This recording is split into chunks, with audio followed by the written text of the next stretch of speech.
You're listening to Back Pew Convos. I'm Sean. And I'm Sal. And this is the podcast God wants you to listen to. So if you want to remain in God's will, have a sit down. Grab a beverage of your choice. And have a listen. You're welcome.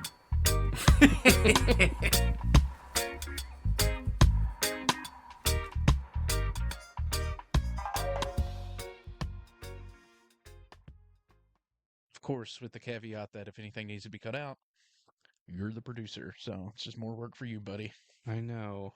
I've been kind of just not doing that and just kind of whatever makes it in, I don't hate that. I mean, I do say a lot of stupid things that need to be edited out, but that's just part of it, man. Like, the people listening to the show at this point, however many episodes we are in, should know I'm going to say something stupid. In the course of this recording, I'm going to say multiple stupid things. Not me. I'm only saying smart things all the time. I probably do say more stupid things than you, but only, I feel like, not because I'm stupider than you, it's just because I'm a little more loose-lipped than you with it. Perhaps you're more of a risk taker. Yeah. You're willing to climb out on that limb. Exactly. I think that's fair. Yeah. See? Let me try this. No other sounds, okay? Let's just see what happens.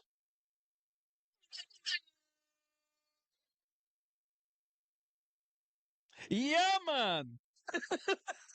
I say that because I noticed that again the sound pads worked for like an episode and then didn't anymore. But I'm wondering if we talk at any point while that's playing, it filters that out. Yeah, I got you. So I guess if we're ever going to use these sound pads, there cannot be any talking. So what you're saying is the bleep button is useless. Basically. So I'm going to have to stop cussing now. I guess. Fine. I could add them in post-production, I reckon. You could, but why? I'm not gonna. Why? I'm not gonna. Also, that means I can't do the whole intro thing with the drums and the applause. Yeah. We could. You just have to be quiet. But then I can't do the introduction. Ladies and gentlemen. Ladies and gentlemen.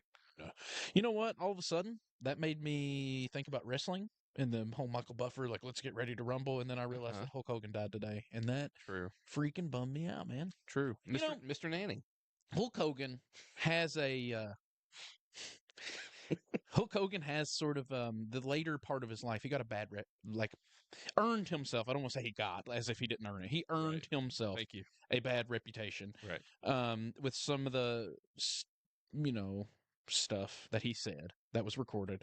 And obviously I don't condone that. But he was a hero of mine as a child. Like I'm a huge wrestling, grew up watching wrestling all through the late 90s. That was, I've got a Macho Man Randy Savage tattoo on my leg, right? Like 90s wrestling was my jam. And so there was no bigger part of late 90s, well, really all the 90s wrestling than Hulk Hogan. And so Truth. Yeah, it just feels sad. And I guess in a weird way, I kind of am able with those childhood heroes like that to separate the character from the human. Even if he was not a good person, which I don't know, I don't want to judge people. I know that I don't like what he said and was recorded, and why people, kind of turned heel on him. I get it, right? But to me, that's the difference between his who he was as a person versus his character, Hulk Hogan. He wasn't Hulk. He was Terry Bollea. But to me, he was always Hulk Hogan, which is that mythical character. It was the character he played in the ring. So, yeah, bums me out, bro. It's just another one, So many of them. Which, I mean, he lived to be 70. So many of them died young. Right.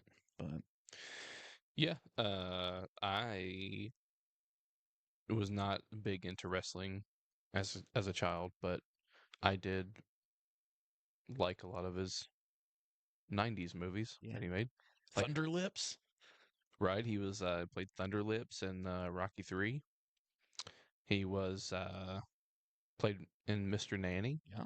Suburban Commando. Suburban Commando, yeah. No Holds Barred. Well, it's barred, yeah. He also played. Did you ever see Thunder in Paradise? Yes. Yep. Yeah, he was in that. Yep. Yeah. Yeah. So that's what I know him from. Is all the movies. Yeah. I mean, he was just he was a hero for me when I was little. I had all the, like I ate up the whole take your vitamins and say your prayers. Like I had the Hulk Hogan's vitamins. I had a little. I remember uh, having a camera, that takes like still pictures because this was again the '90s. But it was like a Hulk Hogan branded camera, and like so it took actual film. Again, this was before digital cameras, but it at the bottom corner of every picture that you would take, it would have like Hulk Hogan doing his little like showing his muscles or whatever. It was pretty. Like I took so many pictures of that. I wish I still had that actually, but Hmm. I didn't know that existed. yeah, I was into it, man. I loved it so much, but Yeah. it's just something else that's crazy about that to me is like Hulk Hogan lived to be 71 years old. But he was like his whole life and career was based around like fitness and bodybuilding and being like the peak physical specimen. And he died at 71, but earlier this week, Ozzy Osbourne passed away at 76 years old. Like that's the crazy thing, right? Like it's now I realize that Hulk Hogan he took steroids and was hard on his body too, but Right. I mean, he wasn't doing well, to my knowledge, at least. He Right. I wasn't was gonna doing say hard. maybe. He wasn't Maybe doing was. hard drugs and living on like sex, drugs, and rock and roll. Like, Yeah. you know, Possibly. maybe he was. I don't know. But Ozzy Osbourne certainly had more of a reputation for that. Right. I mean, I even think he outlived. To be honest, I'm pretty sure Ozzy Osbourne lived to be older than Richard Simmons, Hmm. which has to make you call into question the whole diet and exercise thing. I mean, Or at least sweating to the oldies. yeah, true. Maybe sweating to the oldies isn't the way to go. Yeah, that's it's been quite a week actually for like celebrities because Hulk Hogan passed, Ozzy Osbourne passed. Um, I'm at a loss for his name, but he was Theo on I think it was Oh, Malcolm Jamal Warner, I yeah, think is his name. Malcolm Jamal Warner. He drowned this week, Yeah, I saw that. so it's been a rough one. Yeah. Actually, I've seen a lot of stuff. I haven't seen so much about Hulk Hogan, which that just happened today, but seen a lot of chatter online about Ozzy Osbourne. Some of it really bummed me out. Some of it doesn't bum me out. It's kind of weird how the things that bum you out weigh on you more than the things that don't bum you out don't bum you. Like it doesn't have the same weight, you know what I mean? Like even though they're equally because like I would see a lot of posts from a lot of people that I'm friends with on Facebook or follow, like and when I say friends on Facebook, they're not necessarily people I know in real life, but I'm talking about like people within the Christian world, that are authors or pastors that have names within, like Mm-hmm. that people who watch the show would probably recognize. And a Right. lot of those people are posting like which of course we tend towards grace and universalism, like and so most of the people I follow do as well. And so like a lot of the posts about Ozzy Osbourne would be like, that he's in the presence of Jesus or whatever, he's with God. Right. He's alluding to the fact that like he's not in hell burning for eternity. He's you know Right. and that should and it does encourage me that message is getting out there, but then man, don't answer the comments. The comments. Like just seeing some of the comments that people say, I'm like, eh, is there any wonder? Like, is there any wonder that we're not drawing more people into this? Like, why would they want to be a part of this? Do you hear what you're saying? Do you see what you're saying? Like, but for whatever reason, those negatives weigh me down more than the positives of the people who made the post in the first place, and I don't know why that is. It shouldn't be like that, but Yeah. I think that one reason why people push back against stuff like that is because they aren't I think at least for now, at least until, well, I say until now as if I'm just positive that this Christian universalism thing is just going to become more and more the norm. Hey, But you're full of hope. What can I say? I mean, yeah, I kind of am. So, but like until that happens, I do think, at least for now, folks that are going to speak about that ought to, may have to immediately explain what that does and doesn't mean. Because I think that like a lot of people will hear stuff like that, even just what I even had the thought whenever you just said we tend towards grace and universalism, and then you tell the story about reading the comments from the post, and the Yeah. post was about him being in heaven or was in the presence of Jesus. Um, People that have a strong bent towards the justice of God will hear that and be offended by it, Right. because they don't see the justice of God being played out in that. They have this Right. image of Ozzy Osbourne, The Prince of the Darkness. Prince of Darkness, just sort of like the instant that he, however we want to imagine that this works, Right. like he just appears in whatever the afterlife experience is, and he's like got a lollipop in his mouth, like sitting in the lap of Papa God, and like he's just like there's no accountability for anything that's, I know. I you know mean, what I mean? yes, but, and I know that like you're just like being the devil's advocate or whatever. Like, what's the word? Is that the right phrasing? Devil's advocate? I think. Yeah. Anyway, Don't call me the devil. don't call me Shirley. But like it. Yes, I understand what you're saying, but it frustrates me that it's not like a. That's such a like. I'm trying to like phrase this in an is the easiest way possible. That's such a shallow way, I would say, of looking at justice and looking at even just life. Like, to me, that is really just not thinking critically about like the life that we're living and the like. And this always comes back to me, which is sort of a for me, which is sort of like an overarching theme that I always come back to in conversations like this. But it's like if you really think that we're going to be that's the standard that the all-knowing God is going to judge us on is by what we believe when we have no control over what we believe. We can't control that. You believe what you believe. And I've said this to you before, but I'll say it to everybody watching this. Like if you think that you control that you can control what you believe and you believe that Jesus is God, then quit. Right now, in this instant, start believing that Thor is the true God. You can't. That's not how belief works. You can't decide what to believe and what not to believe. So if that's the standard that God is judging us on, well, hell, that's not justice either. That is not justice. That is evil, in my opinion. So, Right. So I think that more so than, I mean, there's probably are some people that think that, but whenever I meant, what I meant by justice was just like you answering for the things that you've said and done in this life. right, I understand that, but that is linked inextricably to your beliefs about things, right? Like if you don't, and I guess there are caveats to that because there's a difference between being an entertainer like Ozzy Osbourne, who portrays a character that is Right. the Prince of Darkness, versus somebody like Dennis Rader, the BTK killer, who is Right. literally a Prince of Darkness. Like Right. that's a little bit different. Like I Yes. see the desire for feeling some need for justice there, especially if you're someone who's personally impacted by somebody like the BTK killer.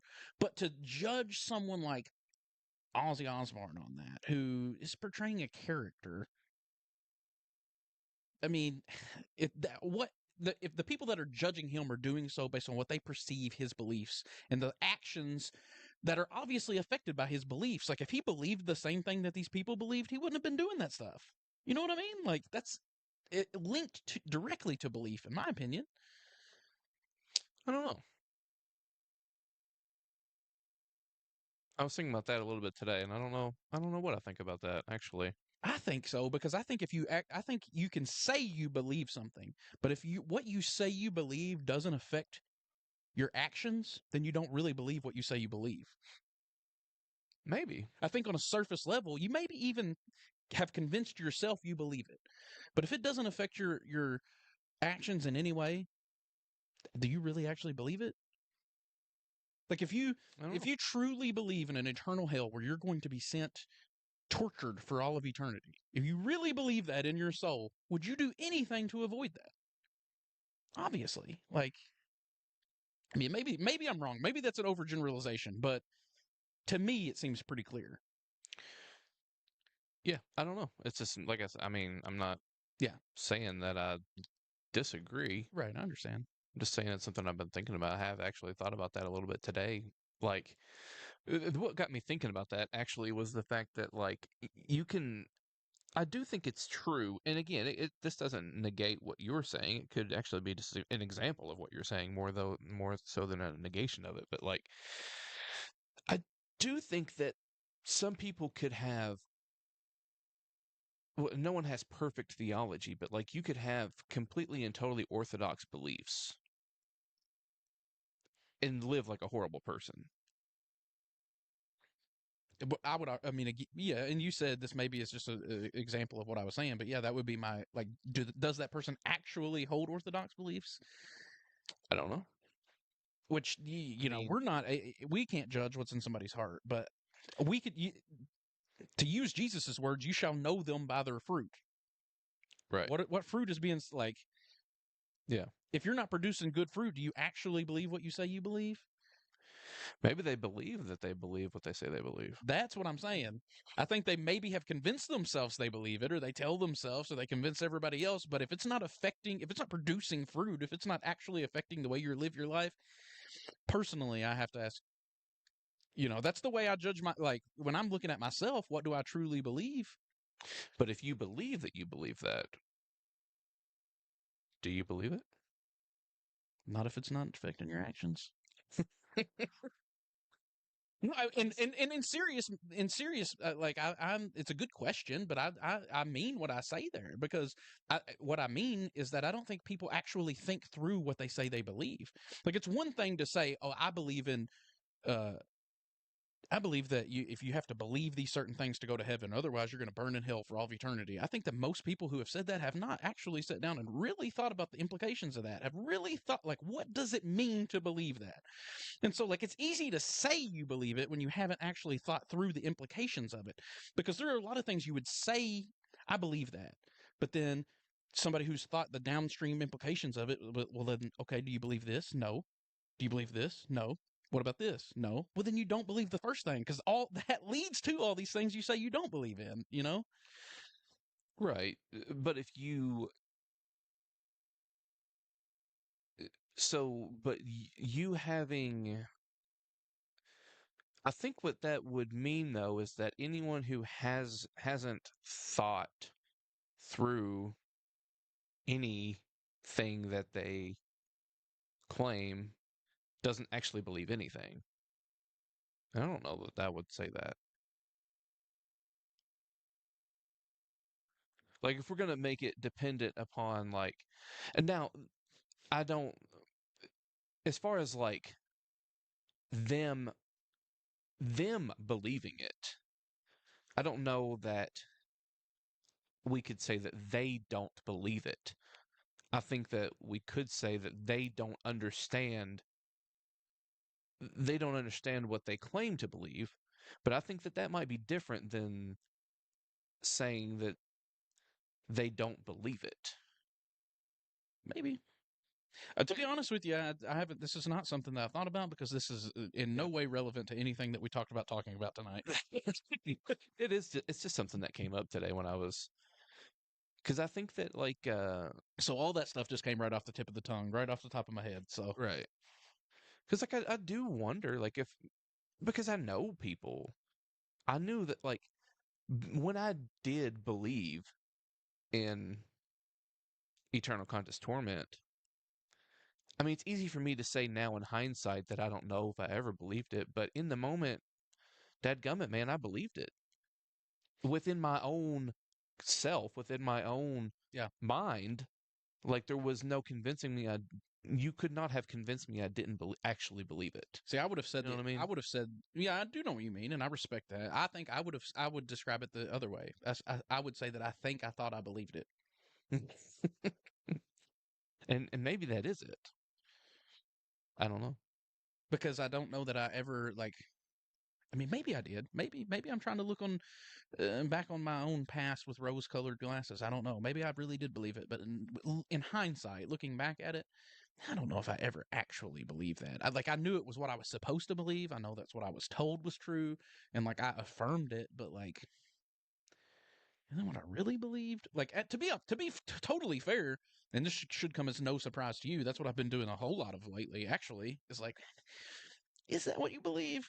Is that what you ever really believed? Like, like I've really been trying to address my own beliefs like that because, I mean, belief is an interesting topic. Yeah. Beyond just the whole idea that you can't, which is always what I come back to when people want to talk about we're saved by our own belief, our own faith. Like you can't control what you believe. That's literally the most unjust version of God I can imagine, to like judge us based on something that we have no control over. That's insanity to me. So maybe you can have control to the extent that you can educate yourself to the point where you alter beliefs. I think that you can Maybe. evolve your beliefs, and I mean but I still don't think you can control your beliefs. What I mean by that is like kind of the example I gave. I can't just Can't choose. choose what to believe and what not to believe. But to your point, a lot of my beliefs have evolved lately because of my study, because of the things I've been reading and thinking through and listening to and all that. My beliefs have evolved lately, you know. So, but I didn't choose. Like, to be honest with you, I didn't choose to believe any of the stuff that I currently believe. Like, a lot of times I would go down this road. It's kind of funny. This relates back to the broader theme that we started the show with, deconstruction. But when I started down this road, it wasn't like I was unhappy with where I was at currently in my theological journey. It was like, well, I just want to, you know what? I want to screw all this up. Right. You know what I mean? It was like my study, the things I was listening to and reading in my study and thinking deeply about the topics come from a desire to know more. And then, Yeah. but then once your foot's in the door, I think a term that we've used is once you see something, you can't unsee it.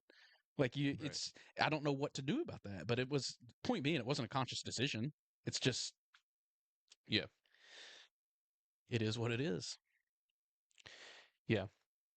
So like I don't know. I was just thinking about I have said in the past that I don't know if I ever really believed in eternal conscious torment, and maybe that is true. Yeah. But I don't know. I really think also that think that in my own for myself, I think I have maybe at times downplayed the real seriousness of our gone wrongness. Like it's entirely possible that I am just selfish enough to where I lived with and really believed this, but I'm so self-centered and so selfish I just didn't care, or Right.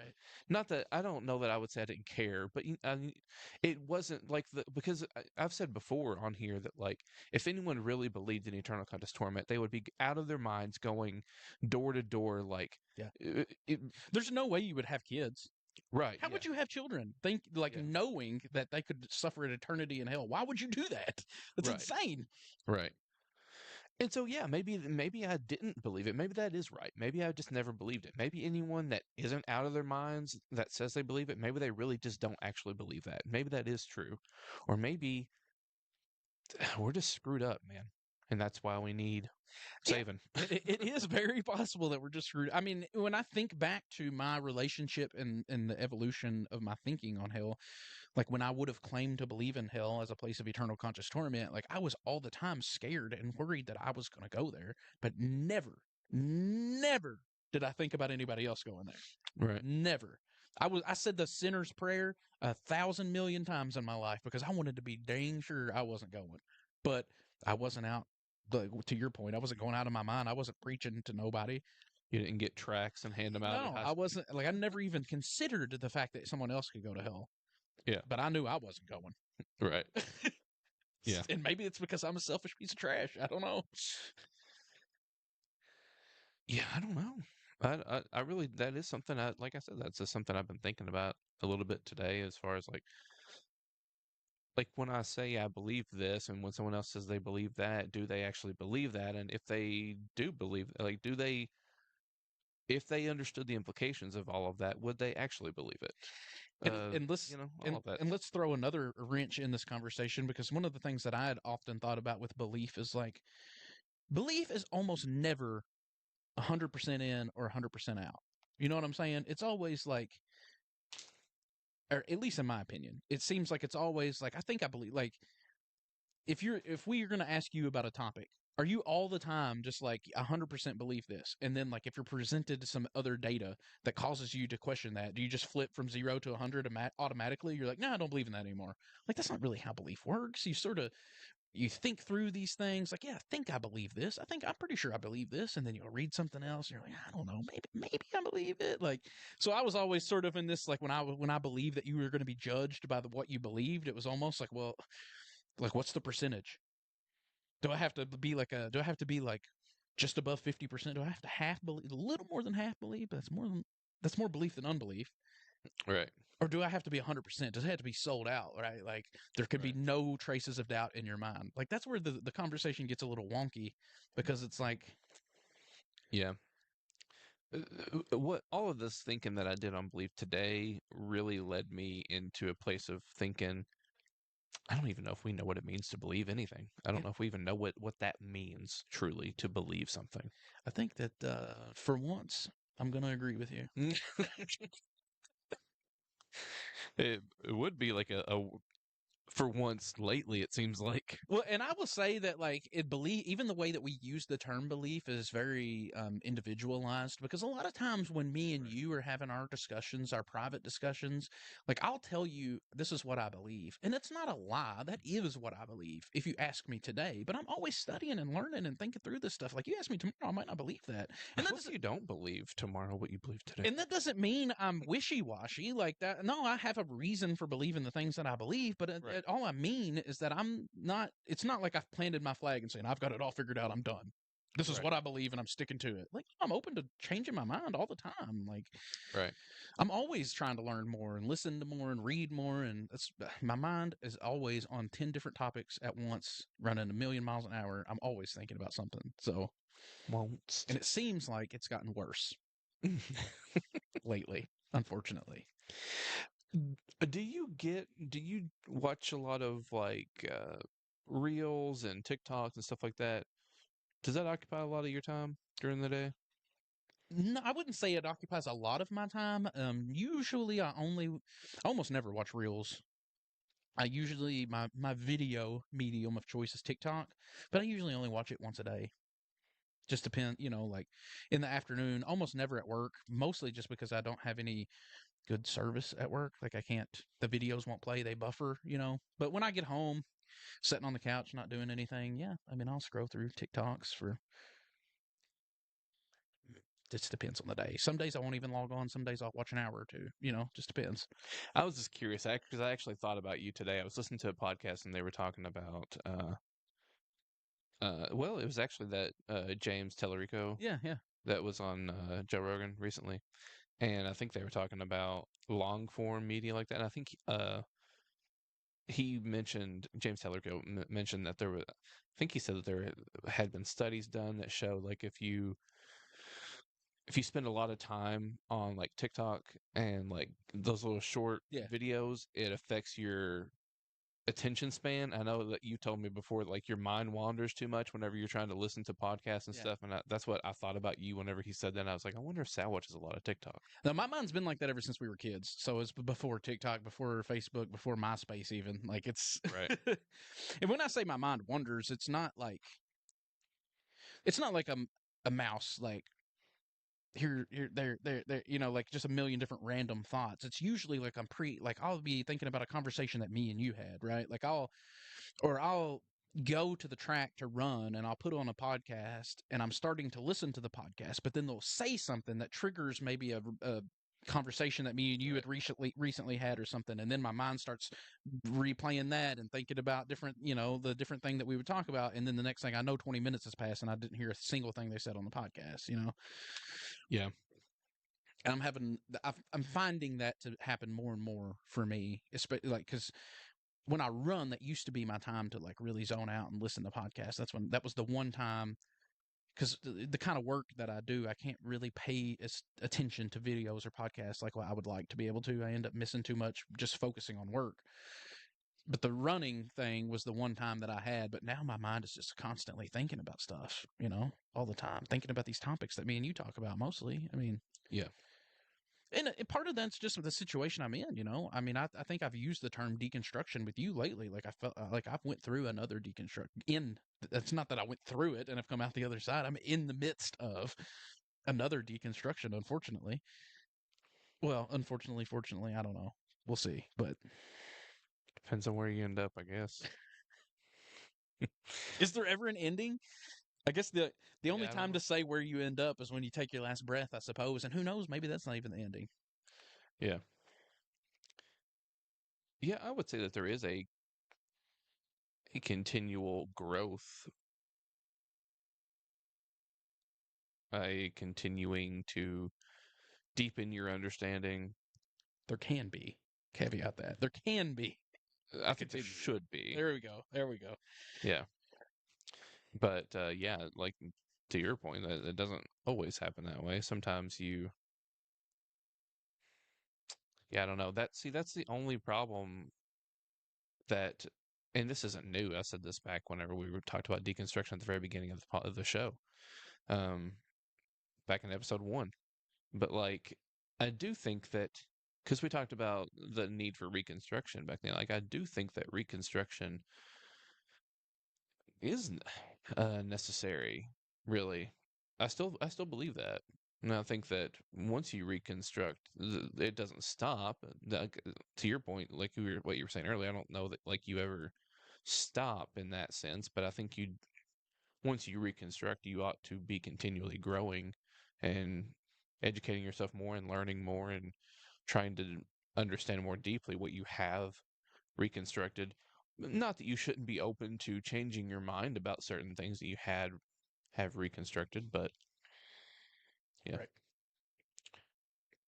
Like that's been my own experience. Like I can't disagree with that as somebody who is in the midst of it right. currently. That's been my own experience. Like I wouldn't say I've been through a second deconstruction at any point, but I will say that I have gotten a much deeper understanding of the things that I said I believed in the beginning. Yeah. Which is part of why I was thinking about the whole, like that what do you believe, what you don't you believe, like just because I couldn't explain something, I don't know, 2 years ago, that I can explain way better now, just because I have better language now to explain something that I said I believed back then doesn't necessarily mean that I didn't believe it then. Right. You know what I mean? Or does it? I don't know. Well, I mean, you believe in the Trinity, right? Yeah. Can you explain it? Better than I could have 2 years ago. Right. But the point being, But no, I you can't. can't explain it. So, I Yeah. mean, yeah, to your point, I don't think that I wouldn't say you don't believe in the Trinity. Right. Yeah.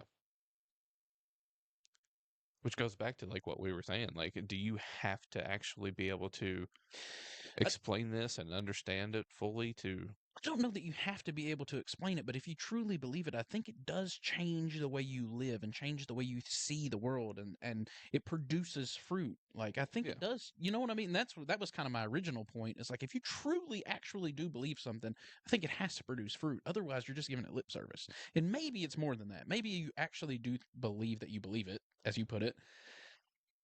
But I don't know how convinced. I mean, maybe to your point, maybe we're just that screwed up because I feel like most people know smoking cigarettes can lead to probably it's going to kill you if you do it for long enough, but people do it anyway. Right. I mean, I know that drinking alcohol is not good for you, and I do it anyway because I like it. Right. I know it'll probably Yeah. kill me someday, but what am I going to do? you know? Right. It's the same with like basically anything. Like Fast food. I mean, almost everyone I know is overweight. I mean, well, I know a lot of people that aren't, but you know what I mean. take it easy. I am overweight, but I can run a marathon any day I want to. But you know what I mean. Like Oh yeah, for obviously, sure. like the way that a lot of us eat, even people that I know that aren't overweight, some of the just because you're not overweight doesn't mean that you don't eat like trash. Right. You know. That's what I actually mentioned that to my doctor the last time I was there because I mean, I'm quite a bit overweight. Like I'm 280 ish. Like I don't know, I haven't weighed in a couple months, but last time I weighed, I was 265, and I know I've gained I have to have gained 10 pounds, so I'm at least I'd say 275 right now. I mean, that's overweight. Like how many 80-year-olds do you see walking around that weigh 280 pounds, 275 pounds? Not many. I don't know that I've Like ever seen any. unless I can actually get this weight off, I'm probably not making it that far. Like I just know that. Even though I'm in great shape. My resting heart rate's in the mid 40s. I can run as far as I want to, and not just run, but I'm probably stronger than most of the people listening to this too. Like I can, bench press a lot, squat a lot, deadlift a lot. Like I'm still strong. I run. I'm in good shape for somebody my size. So was Hulk Hogan, and he only lived to be 71 because being that big just isn't good for your heart. Like we aren't as human beings designed to be that big. Right. Yeah. But So we do it anyway. so Jesus wasn't 6'5", 300 pounds of pure muscle. I doubt that. As Okay. somebody who fasted, Okay. If as somebody who likely fasted for 40 days, as it's written in Scripture, then Poor first century Palestinian Jew under Roman occupation right. probably didn't have a ton of resources, ton of food laying around. There's not a lot. To be fair, we don't know much about anything about what he ate. I mean, he ate. I think the most that we have recorded of him eating is after he died. He's definitely eating more after he dies than before, I think. Yeah. So that's funny. Even at the Last Supper, he had a piece of bread and some wine. Like, yeah, now he probably actually did have a traditional Passover meal, but it's just not recorded. Like, we don't know. yeah, I'm sure he did. I know he refused a meal whenever the disciples returned, whenever he was talking to the Samaritan woman, or Yep. yeah, at the well. Yeah. Woman at the well. It did say that he was called a glutton and that he was accused of eating with the sinners. So we know he must have eaten, True. and you don't usually that's always been my argument for people that want to argue that Jesus didn't drink alcohol. Like you don't get called a drunkard unless you're drinking. Like Yeah. in my opinion, you don't get called a glutton if you're not eating. You don't get called a drunkard if you're not drinking. That's just not that doesn't make Yeah. sense to me personally. Right. So yeah, he must have been eating and drinking. But still, Stick that in your peace pipe and smoke it. he was not. You prudes. He wasn't Jesus like those T-shirts that Phil sent us today. He didn't look like that. I can guarantee that. Pretty sure about it. No. That was TRT Jesus. That was Deca Jesus. Protein was a delicacy. I mean, it still kind of is, but we have a lot more access to it then. But the bro didn't have the access to that kind of protein. He was living off a carb-heavy diet for sure. Maybe some fish. I mean, there was definitely Probably protein in it. There was some fish. There was some lamb. I mean, it was an agricultural society, so they definitely had some meat. But dude wasn't taking 200 grams of protein a day. I can assure you of that. Right. Yeah. Good Lord. What do we want to talk about now? We had Thus far, I don't know how far we are into this conversation, but we have had a pretty good, robust conversation, and we have not even hinted around even close to anything that we talked about talking about I today. know. Yeah. Yeah. But those are the good conversations. It's just natural, whatever comes up. I mean, Yeah. I don't know where you want to go. Most of so caveat all this. Let's rewind and bring the audience into our world a little bit. Okay. I essentially messaged you and was like, "What are we talking about this week?" And you were like, "I don't know." And I was like, "Well, if you're relying on me, we're in bad shape because Again, hinting to the fact that I have been recently through what I would consider in the midst of another deconstruction, which pause and rewind a little bit there. I don't know what I was going to say before is I don't know that I ever actually stopped. Like, I don't know once you start deconstruction, you actually ever stop. So I don't know if it's accurate to call it a second deconstruction or if it's just, it goes like this. But anyway, regardless, because of that, I have not been too super inspired to think through a lot of the stuff, at least not stuff that I care to share currently. Right. So if you're relying on me for a topic, we're kind of screwed. So that was the conversation that was had. And then you had mentioned a couple of things that you were talking about and are thinking about. Yeah, I will say just because we have had conversation since then, my mind's been more on the stuff we had talked about in text conversation more so than. Right. Okay. So But we don't have to go there if you want to not say any of that oh, I don't on care. here. What were we even talking about? Um, we Logos. the logos, yeah, and you had talked about Boltman Rudolf Boltmann. and I like I had said I had heard actually Chris Green. I was listening to one of his podcasts and he had someone on that was because Chris Green's a big influence on him was Robert Jensen, Yeah. and so he had a guy on his podcast a while back who was also a big fan of Robert Jensen. Big Jensen fellow, huh? Yeah, and so they were talking about Jensen, and apparently, yeah, I guess Boltman had an influence on Jensen, particularly early on in Jensen's. What I don't want. Career. Well, yeah, I know that's not technically correct, but Right. his the early stages of his like theological thinking and writing. I know he was influenced by Boltman, but Right. and then diverged from him a decent amount towards the later part of his life. So It actually kind of, from what I understand, I am absolutely no authority on Boltman because I have really only started reading some of his stuff today. yeah, But I think from what I remember reading or listening to in a video that he kind of him Boltman himself had quite an evolution of his thinking, so it kind of just depends on like what right. part of Boltman's thinking had that kind of influence on Jensen because it could have been that he just Boltman's actually the one that diverged. Right. Well, I think that initially it was Boltman's reading of scripture that Jensen was attracted to, Yeah. the sort of demythologizing So initially. so the stuff that I'm into. Yes. And then, of course, Jensen kind of diverged from that and I think kind of changed Yeah. his beliefs on that after, like, later on in his life. I know little to nothing about Jensen, so I don't Yeah. other than what you've sent to me and some of the stuff, and I'm somewhat familiar with Chris Green, so I mean, I so what little bit I have because I tried to do a little bit of research whenever you sent me that. I watched the listen to the video or whatever you sent me about Boltman, and I looked him up, asked Chat GPT some stuff, and yeah. tried to do a little bit of research. And based on what I heard and did read, I would say, nah. Yeah. Those are those are my thoughts. I, It's like that's every what I would single thing. that's what I would expect that what your thoughts would be.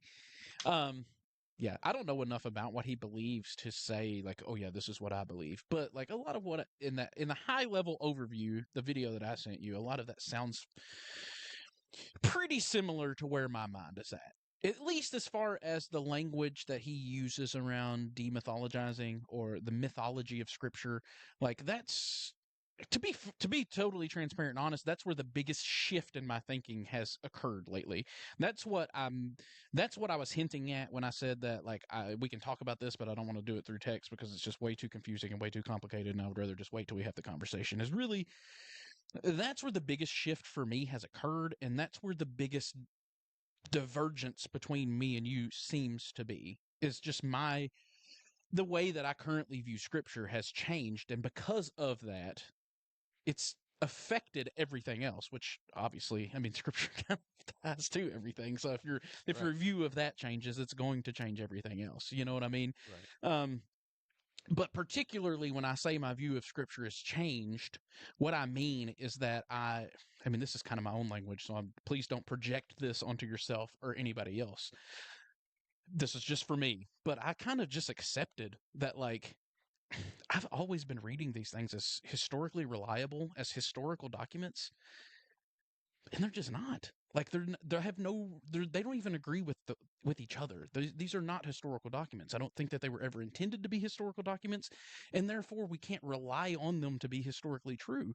Like I don't have any reason to believe the mythology of some of this stuff that we know is myth. Like we don't, and I say we know is myth, but what I mean is if this was in any other setting, relied to anything else, we would understand this is myth. Obviously, it's not literally true. But because we approach this certain book this way, we believe it, even though I don't believe that we have good reason to. And like I think so that's why the language of myth to me strikes me, because I don't think that we can read these things as literal historical documents anymore. Like they're just not to me. They're stories, they're mythologies. Now again, I've said before that myth doesn't equal bad. Myth doesn't equal wrong. Like, I think that they are true, but not in a literal historical sense. They're true in that the message that they're telling, the deeper truth that's being told in them. So, yeah, I mean, that's been my biggest shift. And that's why I sent the Boltman thing to you is like, I felt like his view of the demythologizing of the Gospels and, scripture as a whole, but the Gospel specifically is the way that's been the shift for me. Like that's caused me to rethink everything that I believe, essentially.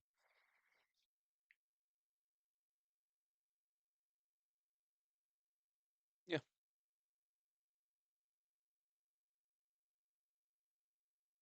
I don't really know what to say about it. Yeah. I mean, I didn't figure that you would, and I don't know. I mean, there's a lot of different directions you can go in with that, because even me just saying that's going to leave a lot of questions in people's mind, and that's fine. I'm comfortable with that. I don't care. Like, it just is what it is. You know what I mean? It's my own study. It's my own path, and that's just, again, I can't control what I believe. So Yeah. So I'm the thing is, I'm kind of with you. I know, and that's what's frustrated the hell out of me. I know, me too. I started to message you that today, and it's like nothing is more frustrating to me than the fact that we land in the same place but get there completely different ways. Yeah. It just well, what It's frustrated actually more frustrating than if we just had complete disagreement altogether. it's hilarious that you think that, because when I said that I often run and think about some of the things, that's literally what I was thinking about when I was running today. I was thinking I Yeah. would be less frustrated with you if it was just we were completely off the in Yeah. different chapters Yeah. than the way it is. Like it's almost incredibly frustrating for me. Yeah. But it's good to know that it is for you too. Yeah, because That makes me feel like less of a jerk, at least. right, because it's just and there are real differences. There are reasons, like there's real differences. Yes, for sure. Uh, But it's like a lot of the place we land is a very similar place, but what we do with it, I think from that point is also different. Yeah. Because well, so I don't think that for me, it's not a matter of whether these things are so well. I will say the Gospels to me have a bit more historical Right.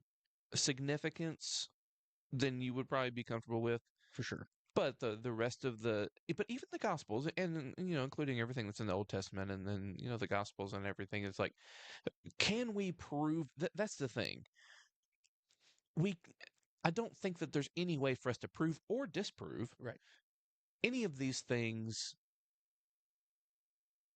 based on modern empirical historical data, like Right. like the historical research. I don't think that we can prove or disprove any of this stuff. So then what the freak do you do with it? And for me, it's it becomes a matter of, well, let me just read this because I sent this to you the other day, and yeah, I'm still on my Chat GPT era. I'm just asking Chat GPT everything.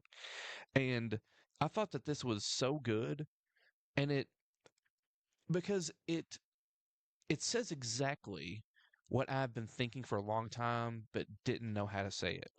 And so let me see if I can even find it because I've had so many conversations with ChatGPT. Um, because I was asking about Robert Jensen and Chris Green and different ones, and I was asking about the idea of um history, like how important, because it would seem that from what I do know about Jensen's theology, the historical reliability of the Gospels would seem to be very important for him. Right. That's why you're looking for that. That's why that's what I meant when I said that, like, some of the stuff, like, it frustrates me so much that we are almost on that same page, because like can distinctly remember having a conversation with you down here in this basement, but it was after we recorded. It was around the time that we were talking about mark and priority, and like I'd pointed out sort of what I just said, that like the gospels don't even agree with each other. Like they are not historically reliable in any sense of the way. Like they're just not. And you kind of agreed with me at that point. Like it kind of took me back because you agreed with me and you were like, yeah, it doesn't bother me, it doesn't affect me because I don't think these are historical documents.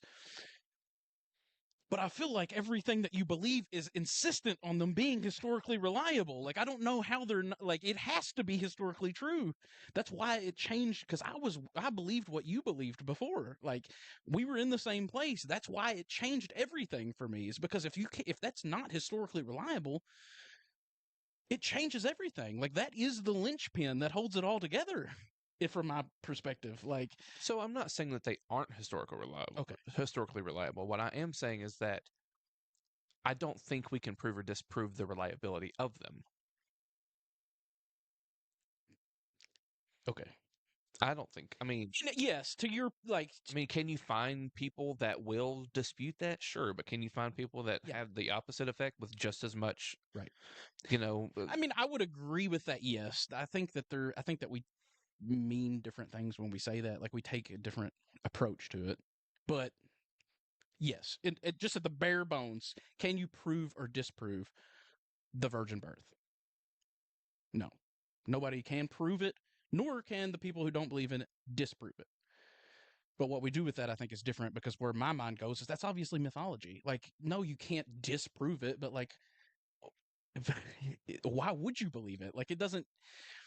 To me, that's like you also can't disprove the tooth fairy doesn't exist. You know what I mean? Like, you can't, because just you can't disprove things like that. But like, you don't have a good reason to, or I don't want to say you don't, but like for me, I no longer have a good reason to. I think we have really good reason to hold on to it. Well, Even I think the only good reason we have is because it shakes up your entire theology if you don't, which that's not comfortable. It's not easy, but I am okay with that. I step into that. I acknowledge that it's not comfortable, that it is hard, that it makes me rethink everything that I believe. But I can't pretend to believe something that I don't. You know what I mean? Like, I personally just don't agree with that, though. I mean, I don't think that the only reason to hold on to it is from fear of going into deconstruction or whatever. well, and that's why I tried to caveat that to say for me, like I just don't, and that's where my whole mythology thing comes from, and that's like I just don't think that we. I mean, I think quite a bit of it is obviously not literally true. It's obviously not historically true. It's obviously a mythology. So the point being is that instead of focusing on how can this be true, it's what is this trying to tell us?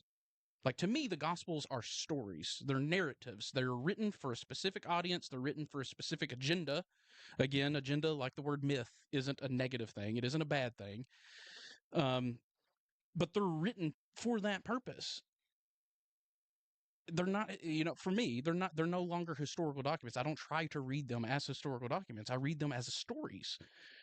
now I approach them. I approach the different doctrines that are contained therein, not from a perspective of like, this is historically true and it has to be. So like how, like with the hypostatic union, for example, how can Jesus have a divine nature and a human nature simultaneously? And because he does, it means this and it means this. And like, no, to me, it's not a literal truth. It's a story. That's a character being developed to tell us a story. Now, what is the story trying to tell us? What is the point? How does this affect me? Like that's the stuff I'm trying to focus on more so than like, how can this be literally true? And if it is literally true, then what's the effects of that? You know what I mean? Does that make sense?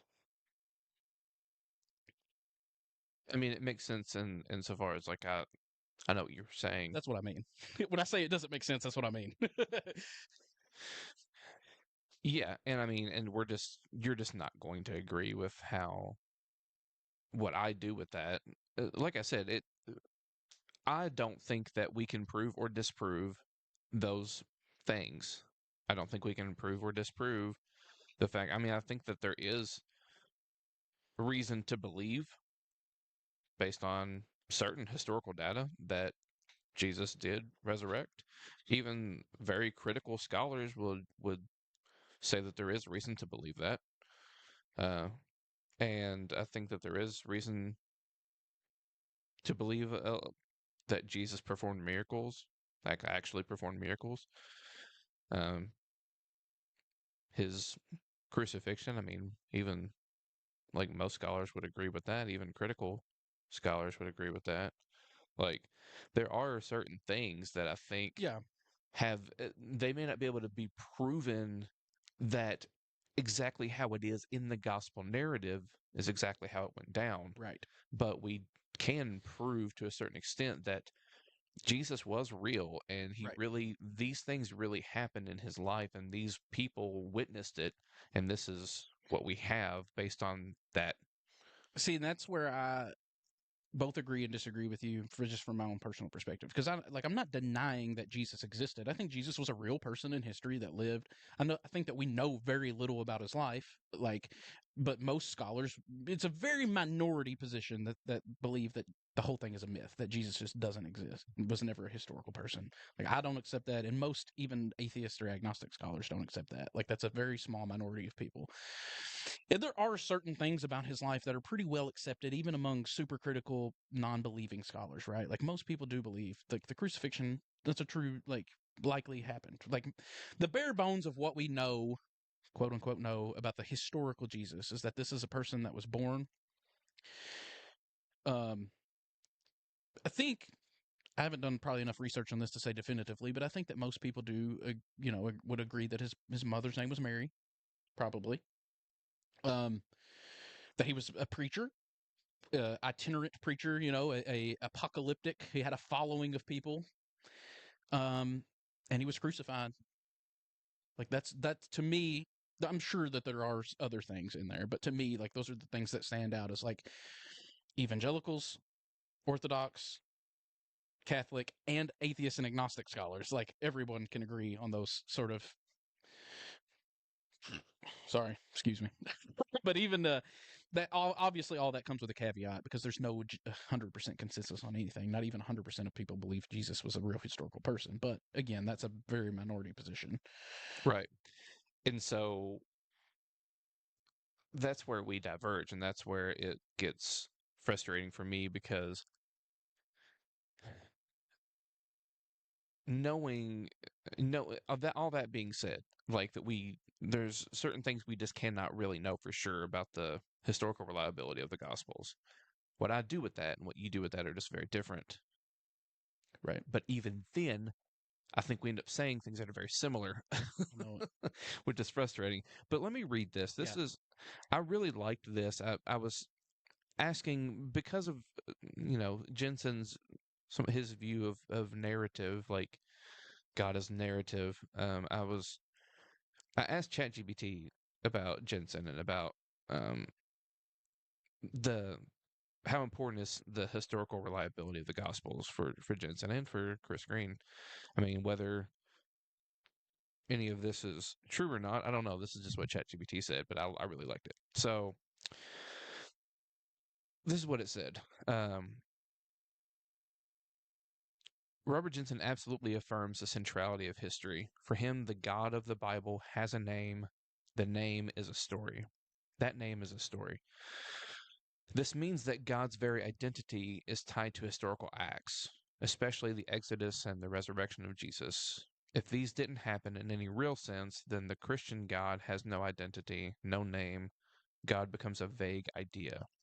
But, and this is key, Jensen doesn't mean history in a modern empirical post-Enlightenment sense.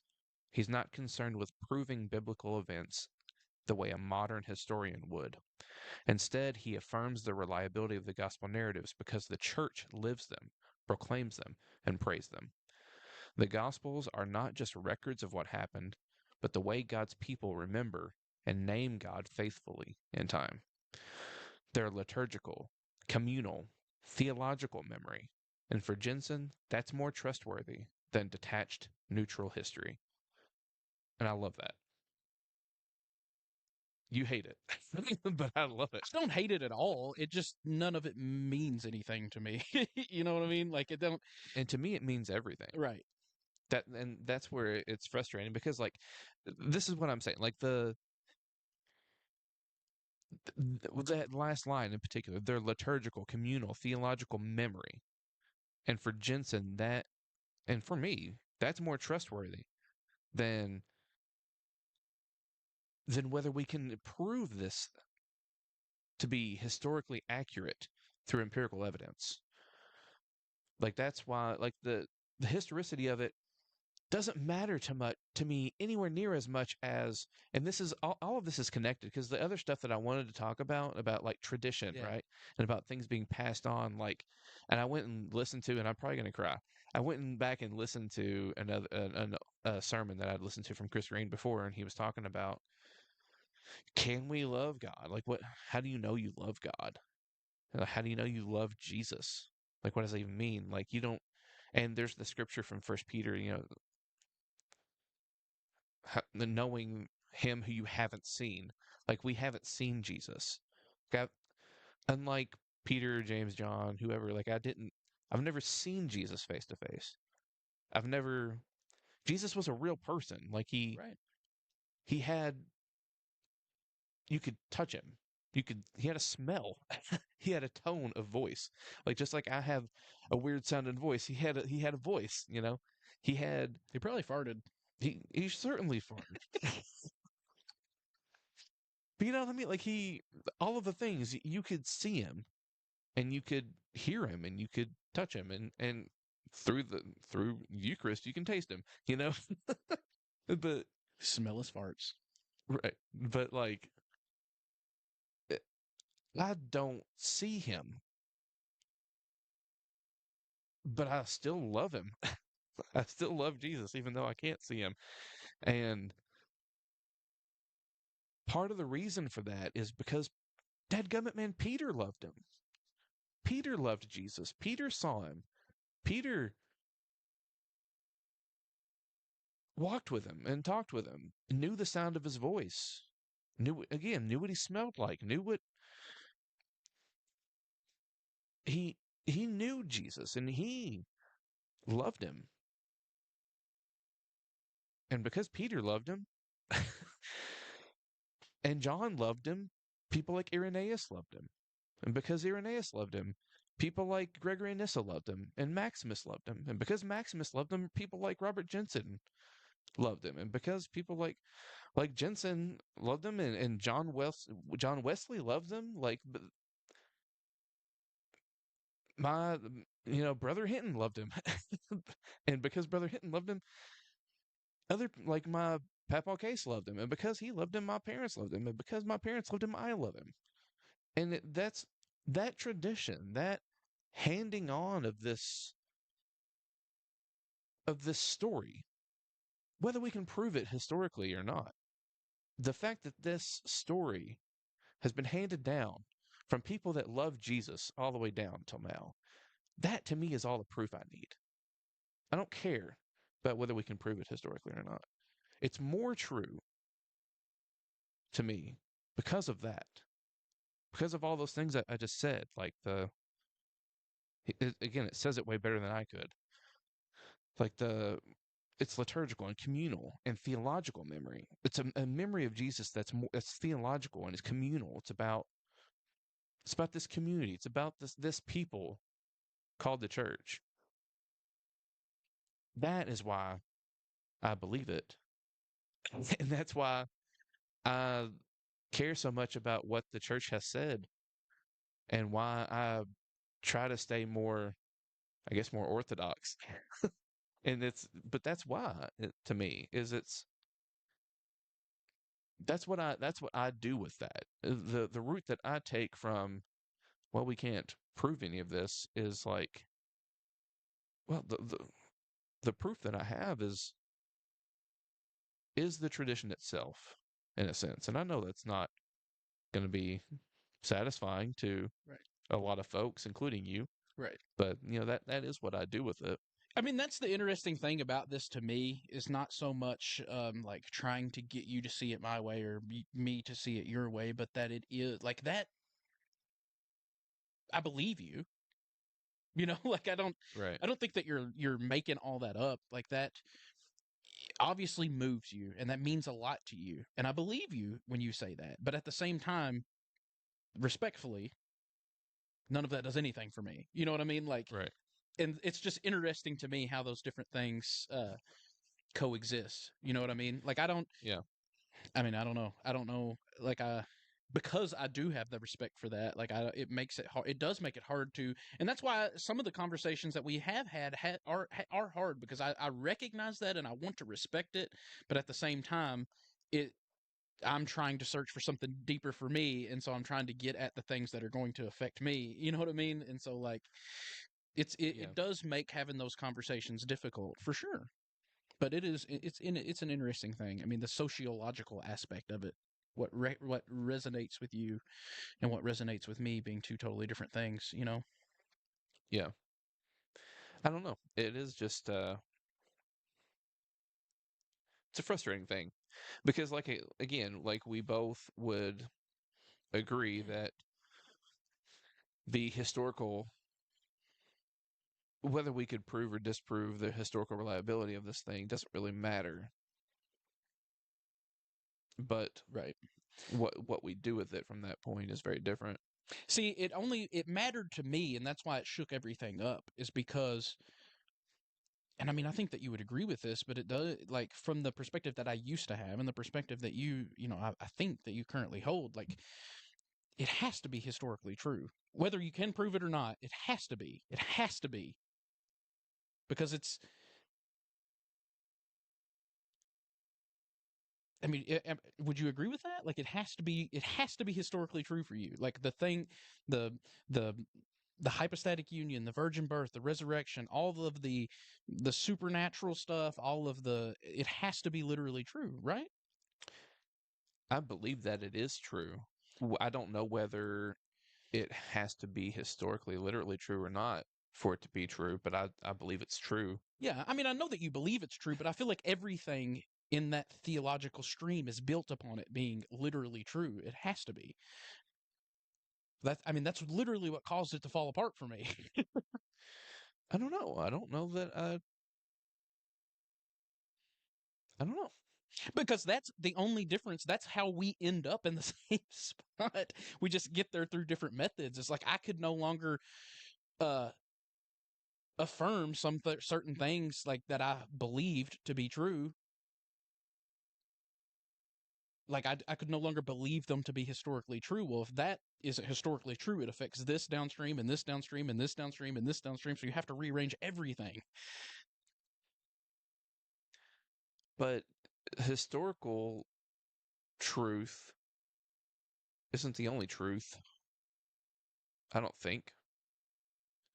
I think that something can be true whether it's Which is which is the way I That's what I'm saying. This is the way I interpret it now, because I don't believe it to be literally true, but I still believe it. That's why I always emphasize that myth doesn't necessarily mean wrong or that it's not true. Like, and that's, at least, I don't want to speak for anybody else, but the way I was raised is like, all those other religions are myths, but Christianity is true. I'm like, no, I think Christianity is a myth too. It's mythic religion based in truth, like probably most of the other religions are too. But it is a mythic tradition to me.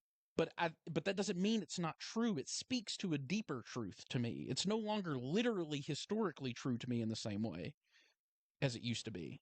But it's still true, even though it's mythology. Because there are different kinds of truth, as you were pointing out. Yes, and the thing is,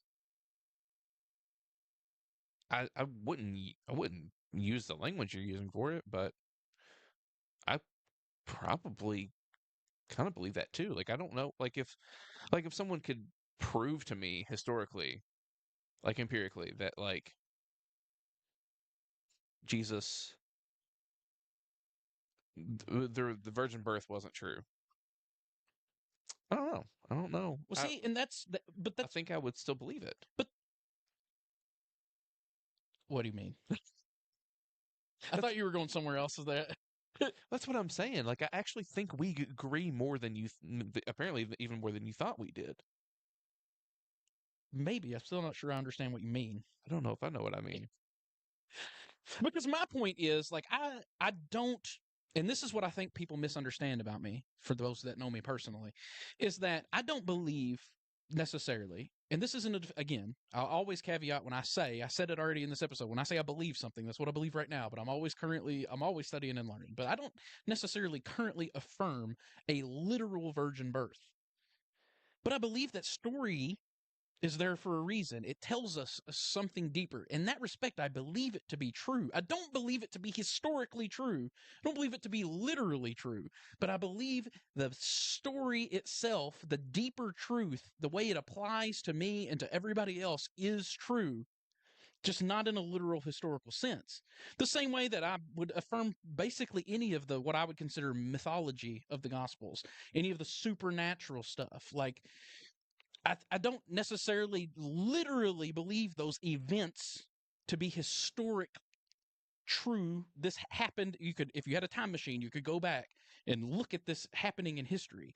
I don't believe that. I believe that's a myth, but I believe it's a true myth, that it's telling us something. It's a story meant to tell us something. So, like, that's what I mean when I mean it's true. Like, I don't think we could get in a time machine theoretically and go back and this event happened that we could watch, but I believe there's truth in the story of it. That's all I'm saying. Right. What I'm saying is that I think that that's right. So then Only, we don't disagree at all. Okay, case closed. only, only, I wouldn't say that I don't believe it happened historically. I'm saying I don't know whether it did or not. Right. That's my only thing. And I'm not comfortable saying for sure that this did not happen, that this 100% did not happen historically. I'm not willing to go as far as you are in that respect, but right. everything else I'm pretty well in agreement with. It's like my, I, because again, like I said, I don't think we can prove or disprove it one way or the other. Like Right. I don't concern myself with whether it can be or can't be. I don't make a judgment about that. I guess whether I'm saying like I definitely don't think this happened historically, or I definitely do think this happened historically. For me, it is true regardless. Okay.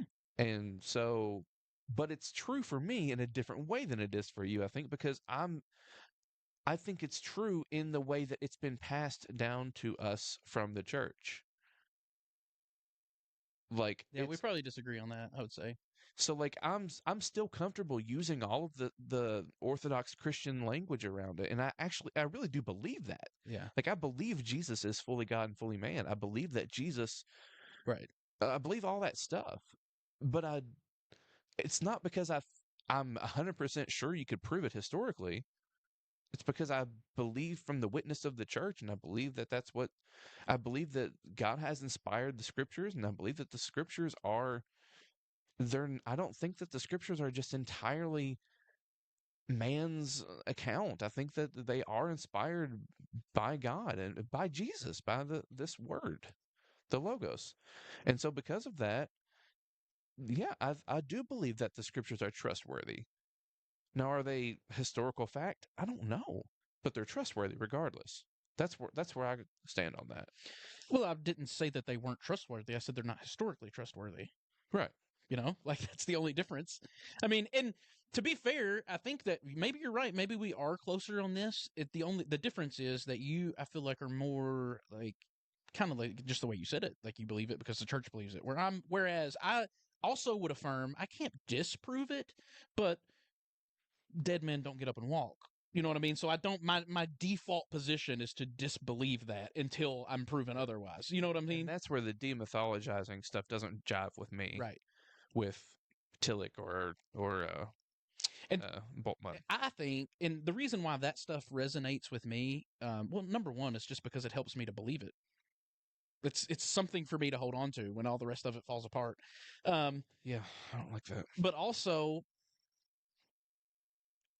just from the not necessarily with you, but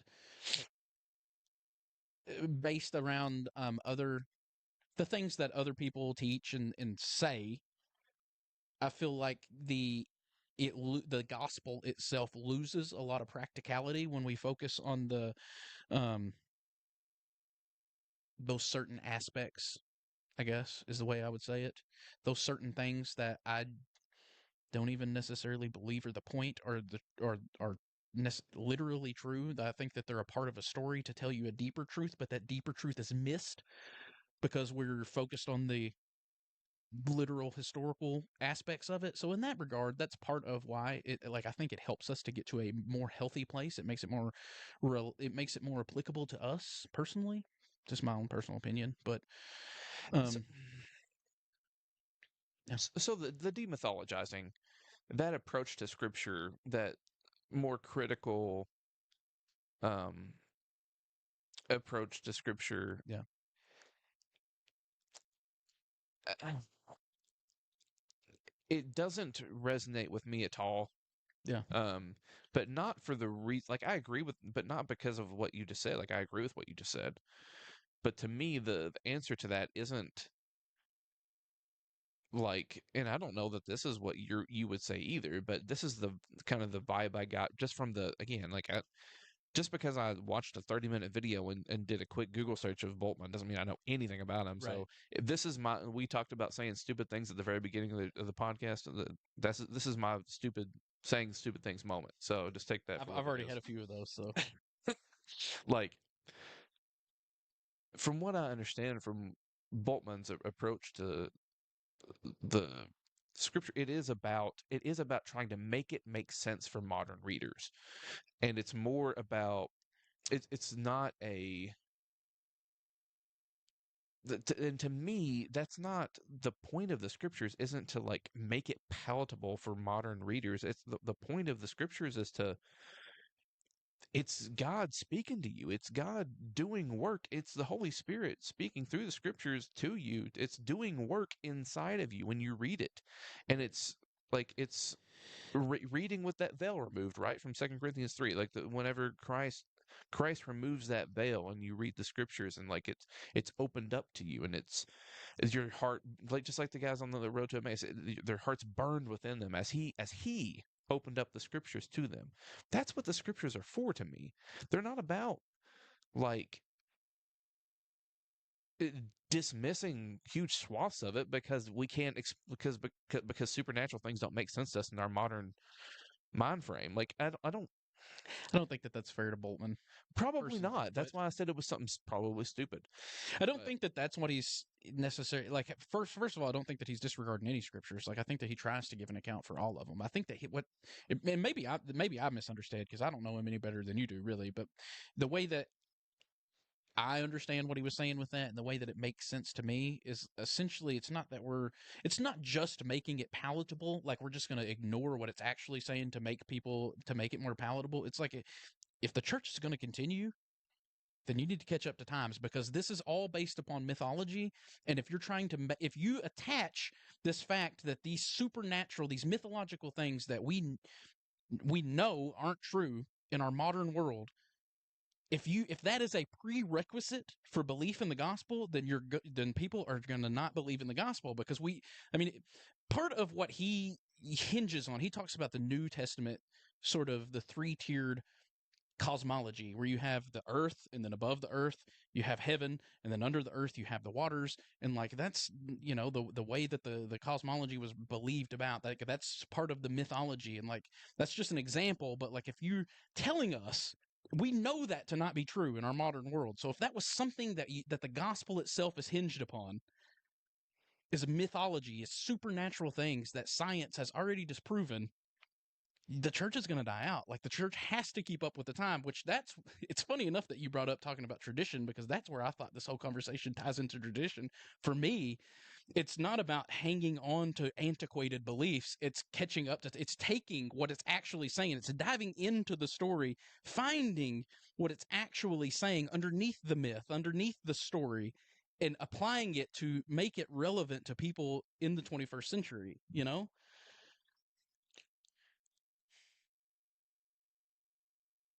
Yeah, I don't know. I don't know what I think about that. Yeah, and when I say, again, I'm only mean you understand what I'm trying to say, not that you agree with what I say. Yeah. Mm. Because yeah, it's just that speaking of things not being palatable, that's not very palatable to me, I don't think. Because like, to me, it is missing the point of the scriptures, I think, in a lot of ways. Like, it's because it still sounds to me like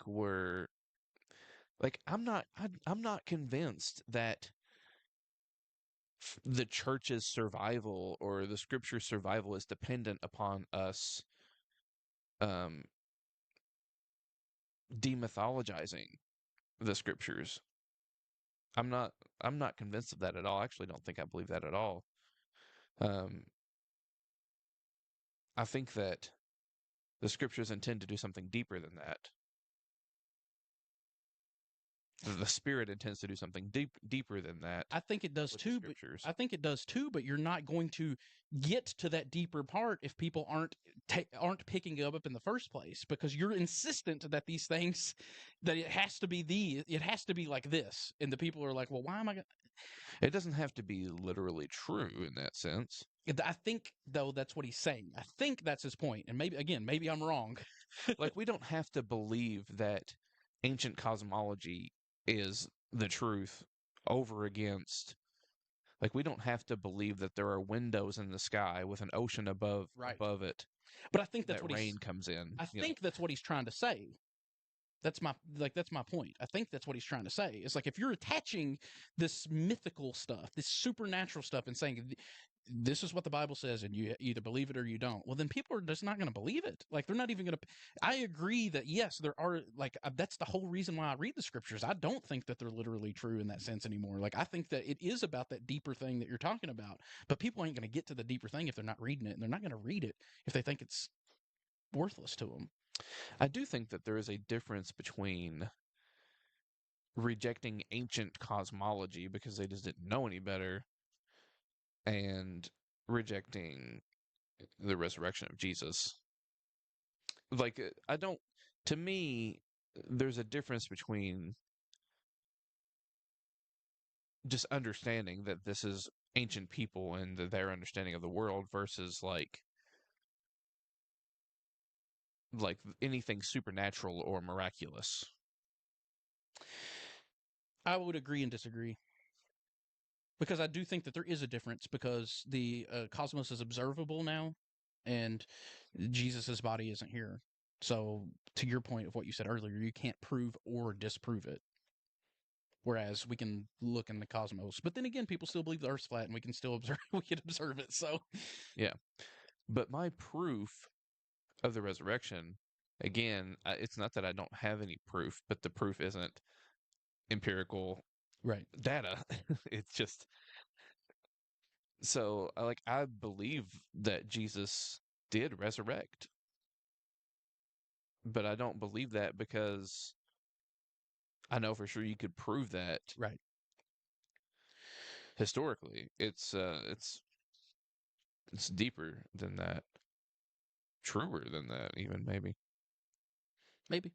But I do think for me there is a difference between that and believing that, literally, again, literally there is a, like a place underneath the earth called Sheol, and underneath that is water where Leviathan lives, and I don't have to, to me there is a difference between that, but I think the only difference for me is, again, that the one is observable today and the other one is just,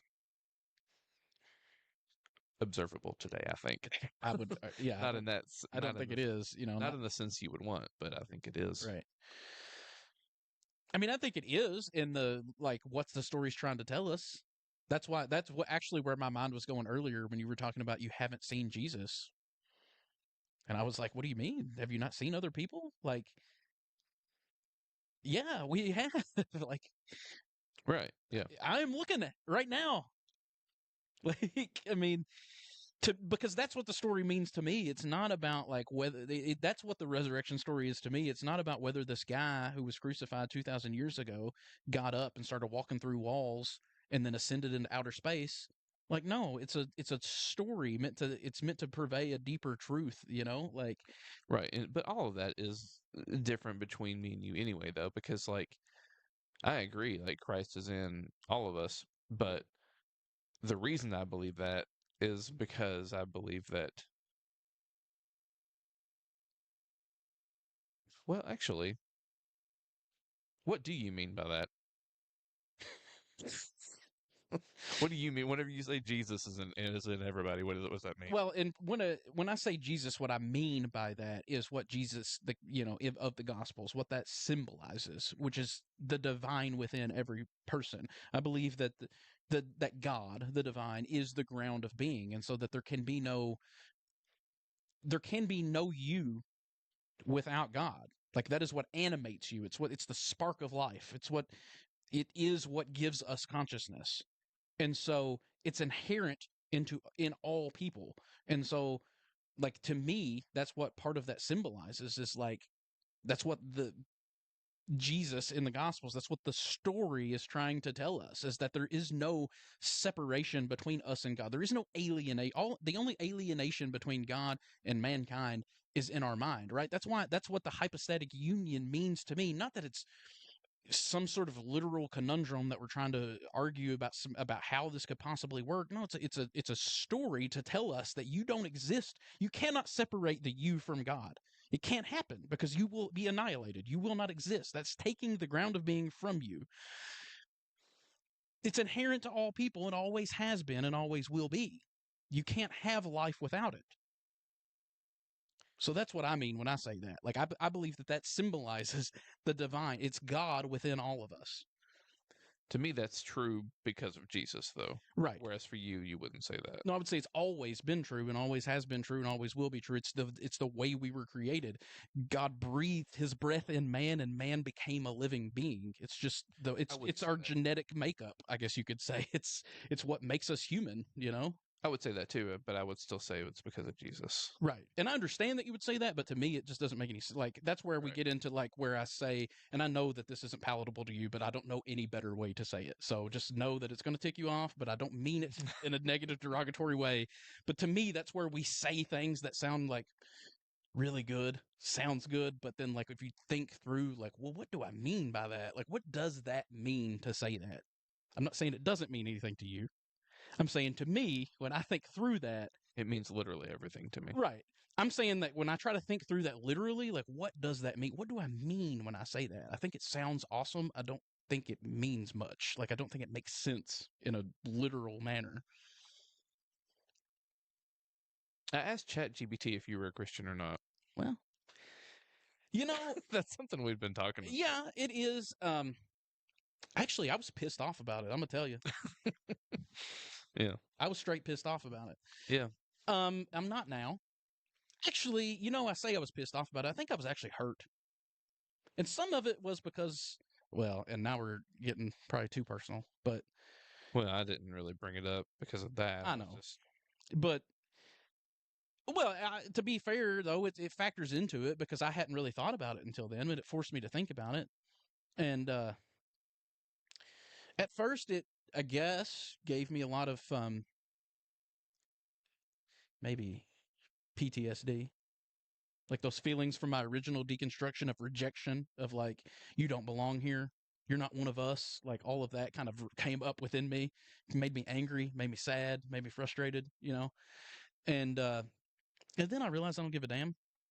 Like I just, why do I care? Like label me what you want. I don't care. I'm me. Like I am where I am because I've tried to, because of my own studies, and it's not for a lack of wanting, and it just is what it is. It goes back to that I can't control what I believe. Yeah, I mean, would you want me to pretend so that I can fit in your neat little box? Like, this is, label me what you want. I don't know. Maybe I'm in, maybe I'm not. What did ChatGPT say anyway? well, I didn't ask it about you specifically. Basically, I was asking it questions about Boltman, Yeah, and as because it said and Till it says it's about Tillich and yeah, Boltman, and that's why I sent you yeah, that question I asked you because um, for both of them, Jesus is still the decisive. The way it was worded in the Chat GPT was that Jesus is the decisive revelation of God, the decisive revelation of God right, versus just a revelation among others of God. right, So and so it I asked ChatGPT if theoretically yeah, if Boltman didn't believe that yeah, about Jesus, didn't believe that Jesus was the decisive, but a decisive, or not a decisive, but a revelation of God, right. would Boltman still be considered a Christian? I was just curious what it would say. And it said no, probably not. Yeah, Based on everything else that, like, not that probably on its own, but in combination with everything else that it was saying about Boltman, it would be hard for even progressive or more liberal theologians to consider Boltman a Christian if that were the case. That's just what it said. yeah. I don't know that I agree, but Yeah. I don't know. I don't have to take a decisive stand. Um, I would say only like the part of me that says I disagree is because I think that you can hold that Jesus, in the way that Boltman views Jesus, you can hold that the Jesus of the Gospels is the, or let's say theoretically you can hold. I don't know if you can or not. And that was the second part of the question. We'll get to that in a minute. But theoretically, you can hold that the Jesus of the Gospels is the full representation of God. And theoretically hold that, let's just throw out another, like say Krishna is also the full representation of God in their own respective streams. Just because you would hold that Krishna is also a full representation of God doesn't necessarily mean that it subtracts from Jesus's full revelation of God. You know what I mean? Like it's, and I say theoretically because it tracks back to the first part, and this is the way I would answer the question. I didn't actually see your question until I was already here, and I was like, well, we'll just talk about it. But the way that I would answer that for me personally is that I don't have enough information about any of those other, like I've been a Christian since I was born. I don't know enough about any of those other revelations to know whether they are or are not a full revelation of God. I do believe that the revelation of Jesus as presented to us is the representation. I think that's the whole point of the story. It's the, so yeah, I think that Jesus is the full revelation of God. Does that mean that none of those other are? I don't know. I don't know enough about them to say. Right. So like that wording for Boltman and I think it said the same for Tillich was the decisive Right. revelation. So that would be different than Krishna and Yes. Jesus both being a full revelation. The decisive Right. revelation would put a uniqueness on Jesus that wouldn't be true for anyone else. I would agree. At least in the way that's worded, at least. Yeah, I would agree. I don't know enough about either one of their like positions to know if that's accurate or not. But Right. like, if it's worded that way, then yeah, I think that that is what that means. Like, that's the Yeah. way I would interpret that. You know. Right. And I mean, I don't know. Maybe I shouldn't even brought that up. I didn't really bring it up to try to like to tell you you are or Oh, aren't. I know, I know, I know. I just I don't take any offense to it. I mean, it's a good conversation to have. It's not. I mean, again, it's relevant. It's not something I haven't been thinking about on my own. You know. right. I mean, not to mention that before, even just not really had nothing to do theologically. It was more political than anything. Like, I had already questioned whether I even wanted to call myself a Christian just because of the associations that come along with that. Do I even want to be a part of that? But Yeah. just you know, theologically, I mean, I still consider myself a Christian because that's the tradition I know. It's the one I study. Like, I don't, to the point I was just making, I don't know enough. Like, I'm decently well read. You know, I've read parts of the Bhagavad Gita. I know the Norse myths pretty well. Like, I've read quite a bit of stuff from, you know, some Buddhist writers like Pema Chodron and Thich Nhat Hanh. Like, I'm decently well read, but I don't know enough to say like, but I do. I know Christian theology pretty well. Like, I know, not even just when I say I know Christian theology well, even stuff I don't necessarily agree with. Like, I know like a lot, quite a bit about it, and that's the only tradition I know. So like, to me, Jesus is the revelation of God. It's the only one I know. But I'm not. I think I'm a little more careful with my words, just because I don't necessarily mean that I think that means all those other religions are wrong. You know what I mean? Like, maybe though, maybe their version of their representation, maybe their revelation of God is just as equally valid as Jesus. I just don't know enough about it to say that. For me, it's Jesus. That's the tradition I was born in. That's the tradition I've been raised in. It's the tradition I know. It's where all of my friends are part of. It's We've said on this show before, I couldn't even go anywhere else if I wanted to. We have nothing but Christian churches here. Right. There's no Buddhist temples, there's no Hindu temples, there's nothing where we live. There's only Christianity. So I couldn't be anything else even if I wanted to, or I could have to do it on my own. Right. You know what I mean? So Yeah. to me, it's not about, and that's where I get frustrated with a lot of the conversation about like Christianity and some of this other stuff, is like, it's not about debunking these other religions. Like, this is Christianity is for me. Like, this is what I like. This is what makes sense to me. This is the way I've learned. This is what my family, this is my community. These are all my friends. You know what I mean? And like, I don't have any reason to leave it necessarily, just because, like, even if everybody else considers me not a Christian, like, I mean, I guess that's a bummer. That's part of the reason why, like, the only reason why that conversation matters to me at all is just because, like, it makes you like, when you are made to feel like you don't belong in the only group that you have, then who else do you have? Right. Like, I'm not a super social person anyway. You know what I mean? So like, if I'm going to be shunned by my own community, the only community that I have, then I have nobody else. You know what I mean? So it's like, that's the part of that whole conversation that like really hurts my feelings and like gets to me, because it it's just, I don't have anybody else. You know what I mean? Yeah. So yeah. If you want to ask me personally, do I think that Jesus is the decisive, what was the language? The decisive The decisive revelation of God. revelation for God. He is my decisive revelation of God. To me, yes. The answer to me is yes. But again, caveat, I don't know the others. I can't say he's the only one, but he's the only one I know.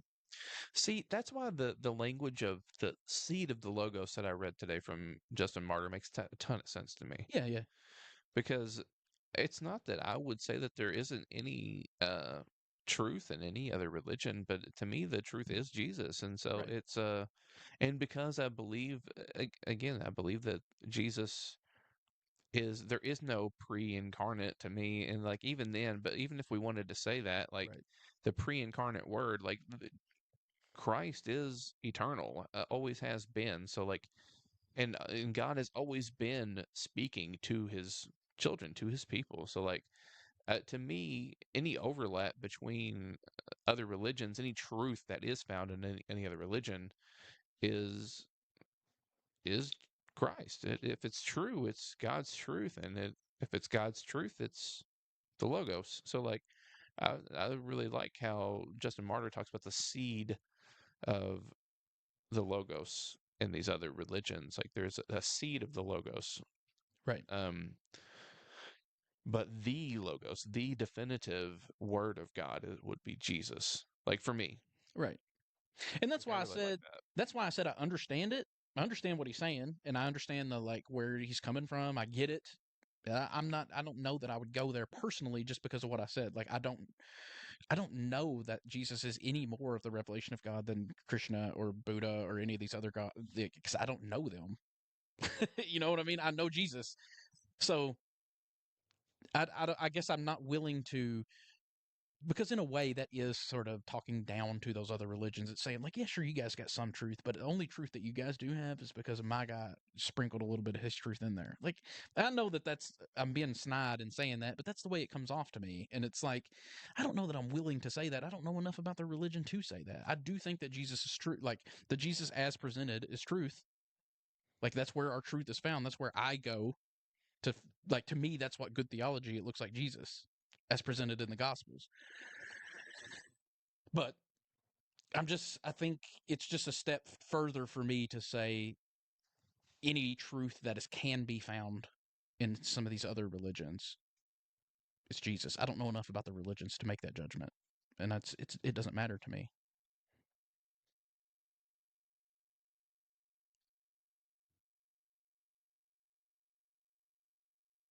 Yeah. Well, I don't know. I don't know what else to say about that. The only other thing that I had talked about, us maybe talking about, was the whole like, because like what you were getting at earlier, like I do believe that too. Like it's not that, like I believe what I believe. I think largely I really do believe it because I've just been, I don't know what the word is, but convinced, but not in the way that like you're convinced by empirical evidence, but like I have been convinced by the witness of the church through the centuries. Like I have been convinced by this history. I have been convinced by my own experiences that these things that we believe about Jesus, that they are true. Um, but like you were saying earlier, I do think that we do have to find a way in our current time and culture to move that story forward, to move that tradition, to pass that tradition on to the next generation. And every generation has to do that. They have to, what's the old saying, that chew the meat and spit out the bones, right? Like every tradition has to determine what is most important for us here and now, and what is worth, like if we can only pass on these things to the next generation for the church, like what are we passing on? Like every generation has to do that. And yeah, I was talking to you a little bit about it. I was saying that like I get frustrated with folks that want to, because a lot of folks would say that I'm holding on to the past, but I'm not really holding on to the past as much as I'm like, I think respecting that past and that witness and that tradition, but moving it forward. Like I want to pass it on. I want to move it forward in a way that's faithful. Yeah.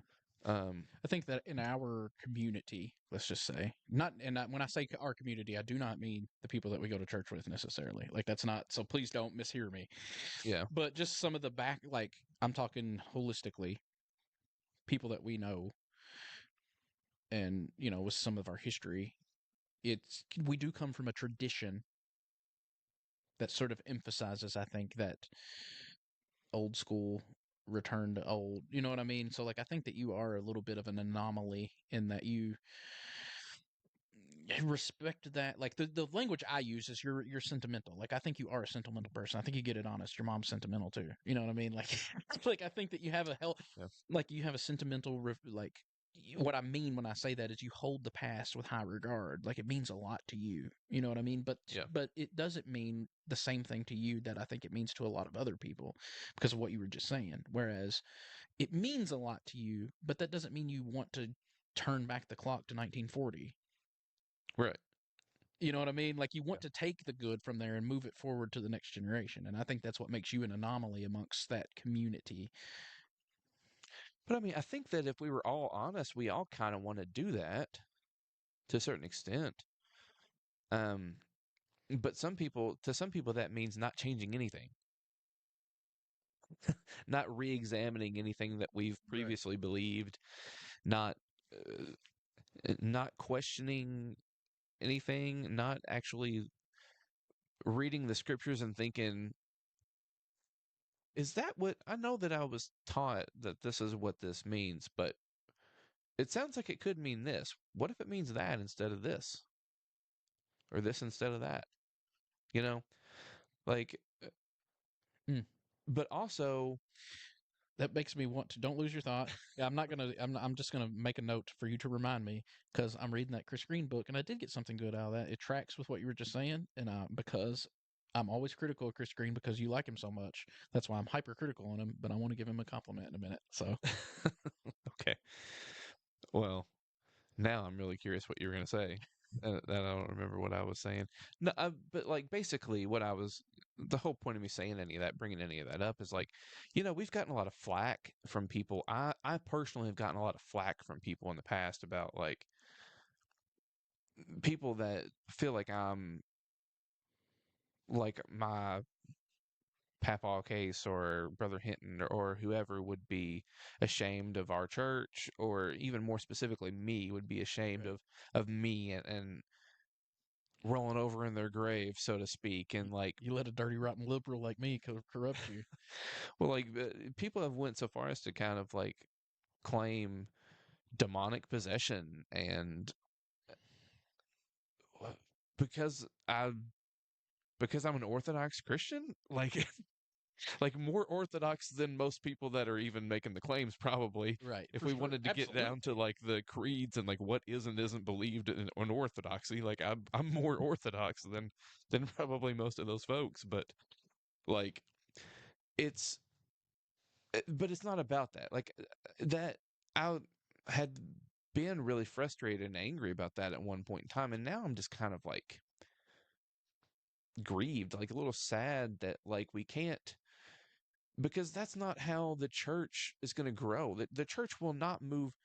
I mean, the church will survive because it's Christ's church, and it's going to, the gates of hell will not prevail against it, right? So it's going to move forward. But like, uh, we have our part to play in that. And I'm sorry, your part's not going to be very large if you're so holding on to certain things that are, I don't know how, if I even want to say that. I don't know how to say what I'm saying. I think that every generation is going to have to find what's worth passing on and what's not. I've already said that, but like it just, and something else Chris Green said, that I was listening to him and he made a comment about the people in his own tradition, the Pentecostal tradition. There are people who, there's plenty of people who were, you know, holy, but were not holy, you know what I mean by that? I mean, I'm sure you know what I mean by Yeah. that, but like people that, um, kind of like what I was saying earlier, The they said they believe, they said all the right things, but they're whitewashed tombs. right, yeah, yeah, yeah. They said all the right things and looked the part, but there was not, but there was some always, and I think that like I mean, I don't remember a whole lot about my papal case, but just from what I know about him, what I've been told about him, like what made me think about this is Chris specifically mentioned that the saints in his own tradition were the ones that cried and sang. Like, in other words, people who you could tell had a real heart. The anti-me. Well, I don't cry or sing. not necessarily, but like people who you can tell that they have a real heart for Jesus and for the people. And Brother Hinton was like that. Like one of the most famous things about that is passed on to our generation from Brother Hinton is that he always said to love people where they're at. Mm-hmm. And man, like if you actually think about that and you actually apply that to your life, love people where they are at. I don't think most of us live that way, man. No. But like that is real wisdom. And that's what I'm talking about. Like the Sweet William, my papaw case, Sick, man. his heart and like I recognize that in myself. And like those are the things that matter, man. My papaw didn't have perfect theology. Brother Hinton didn't have perfect theology. Right. All these other people in our past, none of them had perfect theology. Perfect theology is not even a thing we can do. I'm the only one with perfect theology. Yeah. Speak for yourself, I guess. But you know what I mean? Like, it's not about having perfect theology. It's not about having all this stuff figured out. What it is about about loving Jesus and having a heart for people and for God and passing that on, man. Dadgummit. That's what matters. Galatians 5:14.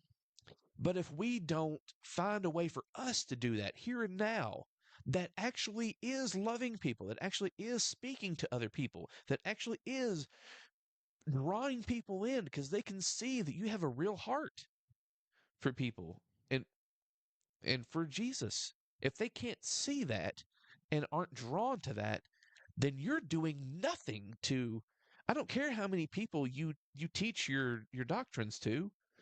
You're not doing anything to further the kingdom. You're not doing anything to pass on this tradition without that element of it. I'm not saying doctrine isn't important. I'm not Right. saying good theology isn't important.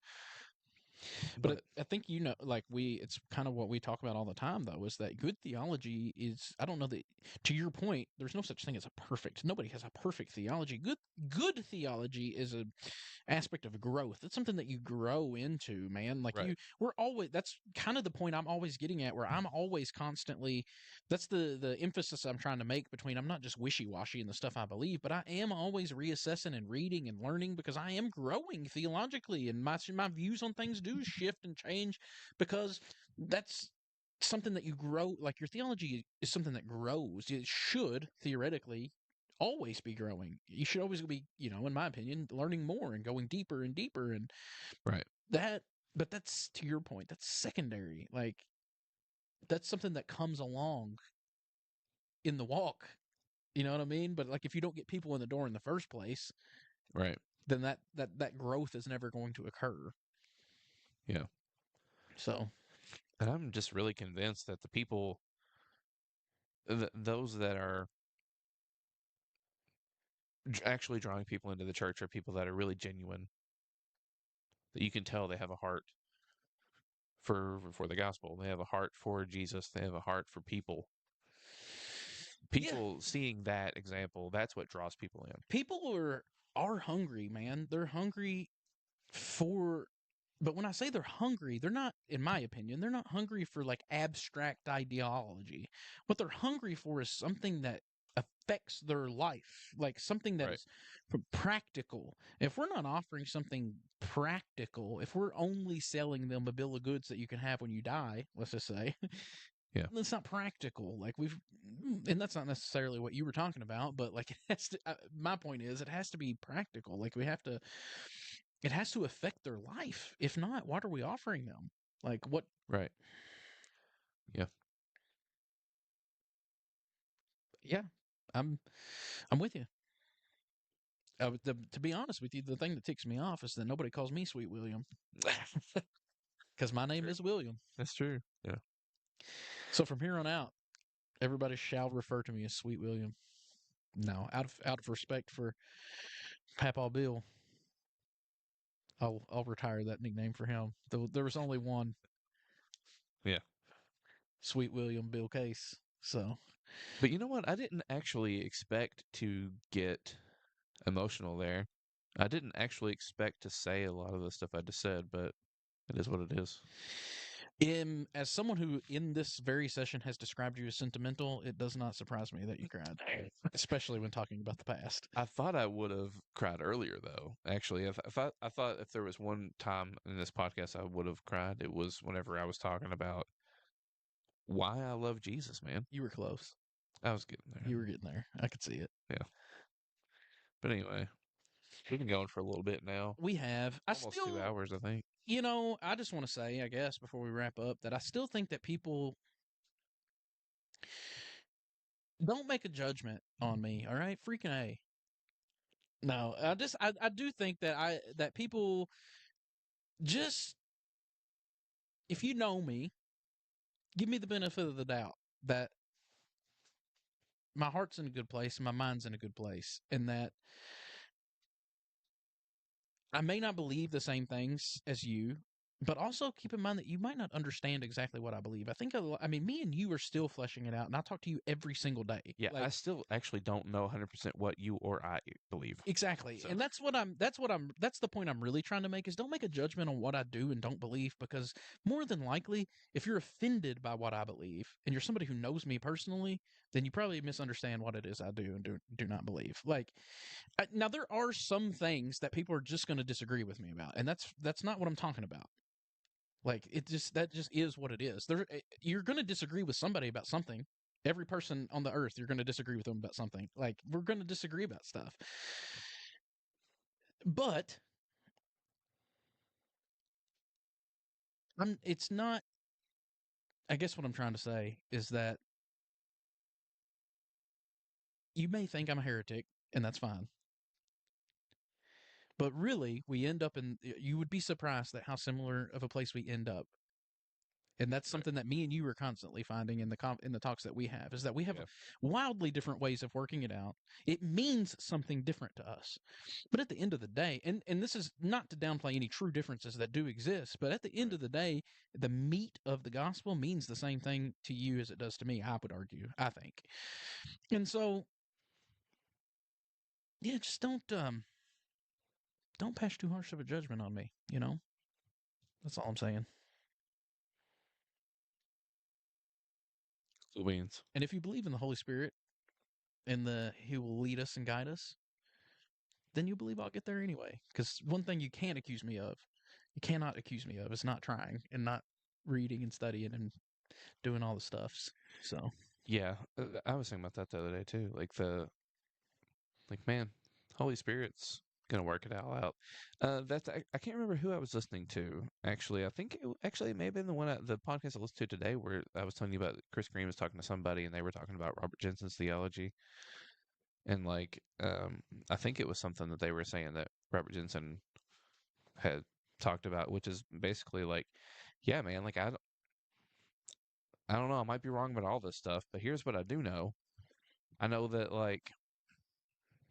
or at least what I believe. I believe the Holy Spirit. I believe God's real. I believe the Holy Spirit's real, and I believe that whatever future generations are supposed to glean from me, which may be nothing, Holy Spirit's going to work that out.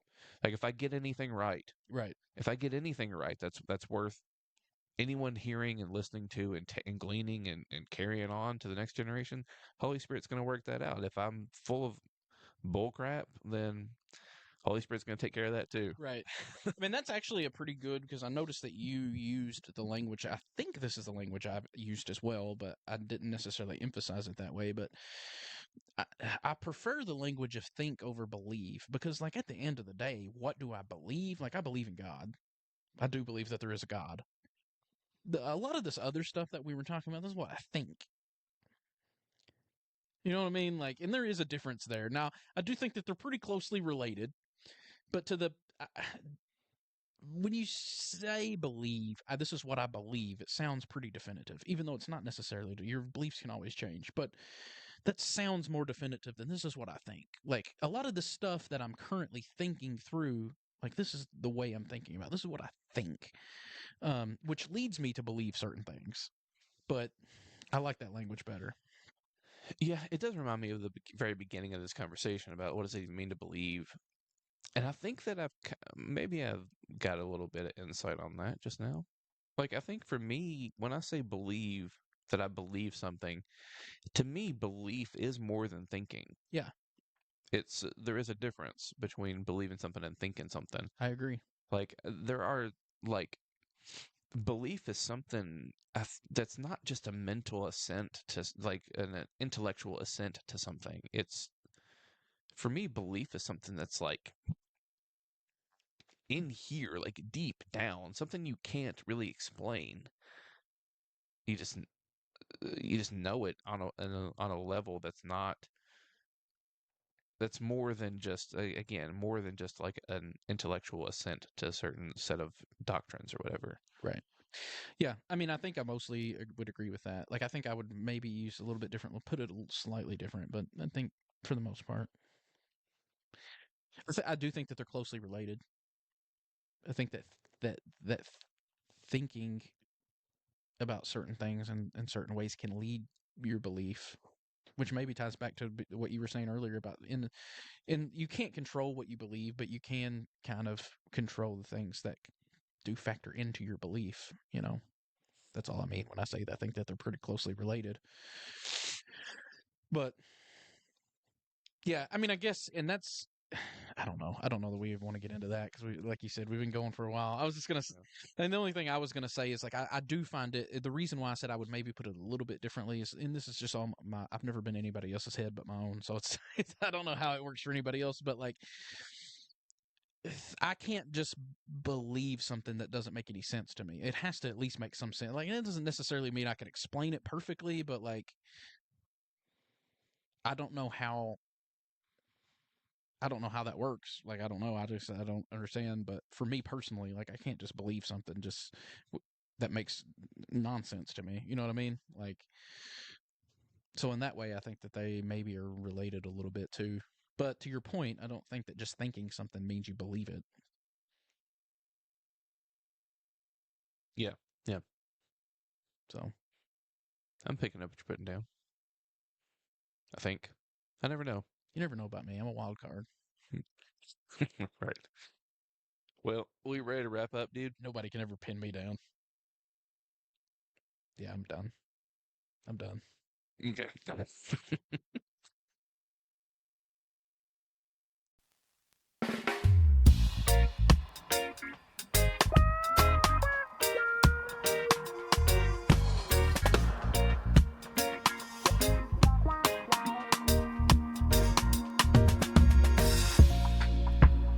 You're listening to Back Pew Convos. I'm Sean. And I'm Sal. And this is the podcast God wants you to listen to. So if you want to remain in God's will, have a sit down. Grab a beverage of your choice. And have a listen. You're welcome.